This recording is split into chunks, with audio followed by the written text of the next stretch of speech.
कब तक पढ़ोगी? सो जाओ। याद तो हो जाए।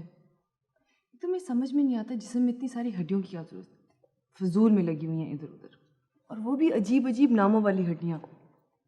हालांकि 2-4 हड्डियों से काम चल जाता है। अरे हम ये पूछते हैं कि मुर्दों की हड्डियां घर में लाने की क्या जरूरत थी? फर्ज करो वो इन्हें तलाश करती करती यहाँ आ गई तो क्या होगा? चुप करके तुम बैठ नहीं सकती फंसी, सारा भुलवा दोगी। मैम झूठ नहीं कह रहे हैं, रूहें भटकती फिरती हैं, खासतौर से रात को। खैर हम ये पूछ रहे हैं कि डॉक्टरी की चक्की कब तक चलेगी? 2 साल हो गए पढ़ते पढ़ते, कब करोगी डॉक्टरी? 3 साल और बाकी हैं, और ये जो कॉलेज में झगड़े होते रहते हैं ना, उसकी भी 1-2 साल और लगा लें। अल्लाह मेरा क्या हो।